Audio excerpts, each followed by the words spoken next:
Welcome to education tutorial channel. देखिए friend, पहला प्रश्न क्या है कि प्रतिवर्ष अंतर्राष्ट्रीय शतरंज दिवस का आयोजन कब किया जाता है। तो प्रतिवर्ष अंतर्राष्ट्रीय शतरंज दिवस का आयोजन 20 जुलाई को किया जाता है। प्रतिवर्ष अंतर्राष्ट्रीय शतरंज दिवस का आयोजन, इंटरनेशनल चेस डे का आयोजन 20 जुलाई को किया जाता है। 27 जुलाई को बाघ दिवस। बीसीसीआई का एथिक्स ऑफिसर एंड लोकपाल नियुक्त किया गया है। तो बीसीसीआई का ethics officer and Lokpal Vineet सदन को नियुक्त किया गया है, इसका लोकपाल। अगला प्रश्न क्या है कि 29 अगस्त 2022 को किस राज्य द्वारा मुख्यमंत्री उद्यम खिलाड़ी उन्नयन योजना का शुभारंभ किया गया। तो 29 अगस्त 2022 को किस राज्य द्वारा मुख्यमंत्री उद्यमन खिलाड़ी उन्नयन योजना उत्तराखंड द्वारा स्टार्ट किया गया।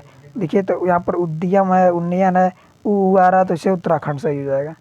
हाल ही में किसी अंतर्राष्ट्रीय टेनिस हॉल ऑफ फेम में शामिल किया गया। तो हाल ही में किसी अंतर्राष्ट्रीय टेनिस हॉल ऑफ फेम में शामिल किया गया। हॉल ऑफ फेम में शामिल किया गया लेटन हेवियर को। हॉल से हेवियर, तो लेटन हेवियर, लेटन ल से लेटन हा से हेवियर, लेटन हेवियर को हॉल ऑफ फेम में शामिल किया गया।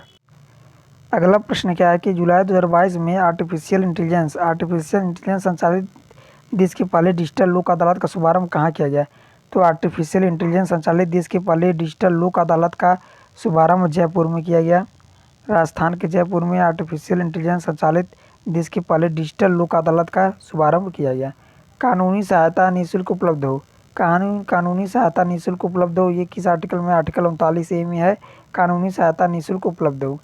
अगला प्रश्न क्या है कि जुलाई 2022 में INS सिंधु ध्वज को विशाखापट्टनम में डीकमीशन किया गया। यह क्या है। तो फिर देखिए, यह क्या है, यह एक पनडुब्बी है, INS सिंधु ध्वज, जिसे विशाखापट्टनम में डीकमीशन किया गया है। तो ये एक पनडुब्बी है। अगला प्रश्न देखिए, वाहन ट्रैकिंग शुरू करने वाला देश का पहला राज्य कौन बन गया। तो वाहन ट्रैकिंग सुविधा शुरू करने वाला देश का पहला राज्य है हिमाचल प्रदेश। हिमाचल प्रदेश वाहन ट्रैकिंग शुरू करने वाला देश का पहला राज्य है। हाल ही में किन राज्यों ने सीमा विवाद को हल करने के लिए नामसाई घोषणा पर हस्ताक्षर किया है। तो हाल ही में किन राज्यों ने सीमा विवाद को हल करने के लिए नामसाई घोषणा पत्र पर हस्ताक्षर किए हैं।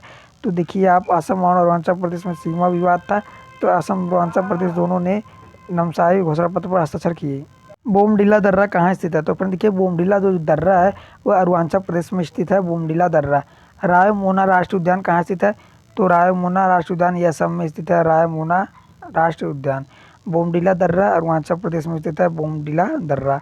ठीक है। ग्रीष्मकालीन ओलंपिक 2028 का आयोजित किया जाएगा। तो ग्रीष्मकालीन ओलंपिक 2028 ये लॉस एंजल्स में इसका आयोजन होगा, और USA में जो है लॉस एंजल्स स्थित है। तो ग्रीष्मकालीन ओलंपिक का आयोजन लॉस एंजल्स में इसका आयोजन होगा, ग्रीष्मकालीन ओलंपिक। 20 जुलाई 2022 को नए राष्ट्रपति चुने गए हैं, कौन, कहाँ के, श्रीलंका के। श्रीलंका के नए राष्ट्रपति कौन चुने गए हैं। तो रानीला विक्रमसिंघे। इसके पहले थे गोटाबाया राजपक्षे थे, अब रानील विक्रमसिंघे आ गए हैं, नए राष्ट्रपति चुने गए। अगला प्रश्न के बहुत ही महत्वपूर्ण प्रश्न है, करंट अफेयर का प्रश्न है कि प्रतिवर्ष अंतर्राष्ट्रीय चंद्रमा दिवस का आयोजन कब किया जाता है। प्रतिवर्ष अंतर्राष्ट्रीय चंद्रमा दिवस का आयोजन 20 जुलाई 1969 में पहली बार इसका आयोजन किया गया, और हर वर्ष 20 जुलाई को चंद्रमा दिवस का आयोजन किया जाता है। अंतर्राष्ट्रीय चंद्रमा दिवस 20 जुलाई को मनाया जाता है। अगला प्रश्न देखिए, 21 जुलाई 2022 को जारी इंडिया इनोवेशन इंडेक्स 2021 में प्रमुख राज्यों की श्रेणी में किसने शीर्ष स्थान हासिल किया है। तो फिर देखिए, जारी innovation index 2021, India innovation index में बड़े राज्यों में कर्नाटक टॉप पर है, छोटे राज्यों में मणिपुर है, केंद्र शासित प्रदेश में चंडीगढ़ है। ठीक है। तो यूपी केवां स्थान है, यूपी का 7वां स्थान है, बिहार का 15वां स्थान है, गुजरात का 14वां स्थान है, और बड़े राज्यों में फर्स्ट पर कर्नाटक है। यूपी भी फर्स्ट, मतलब सबसे बड़ा राज्य है, लेकिन ये 7वें स्थान पर है। छोटे राज्यों में मणिपुर, केंद्र शासित में चंडीगढ़। जल दिवस कब मनाया जाता है। 22 मार्च को। जैव विविधता दिवस 22 मई को। विश्व जल दिवस 22 मार्च को मनाया जाता है। अगला प्रश्न क्या है कि हाल ही में केंद्र सरकार ने किसकी अध्यक्षता में न्यूनतम समर्थन मूल्य मिनिमम सपोर्ट प्राइस व्यवस्था को प्रभावित करने के लिए एक समिति का गठन किया है। तो संजय अग्रवाल की अध्यक्षता में जो है एक समिति का गठन किया गया MSP लागू करने के लिए, संजय अग्रवाल। ISSF निशानेबाज विश्व कप 2022 में कौन सा देश टॉप पर है। तो देखिए, ये अच्छा सूचकांक है जिसमें भारत टॉप पर है, तो इंडिया जो इसमें टॉप पर है ISSF निशानेबाजी विश्व कप 2022 में। शूटिंग वर्ल्ड कप 2022 में देखिए, इसमें 5-6-4 मतलब 5 gold, 6 silver, 4 bronze medal Bharat ने जीते। थैंक यू फ्रेंड, मिलते हैं नेक्स्ट वीडियो में।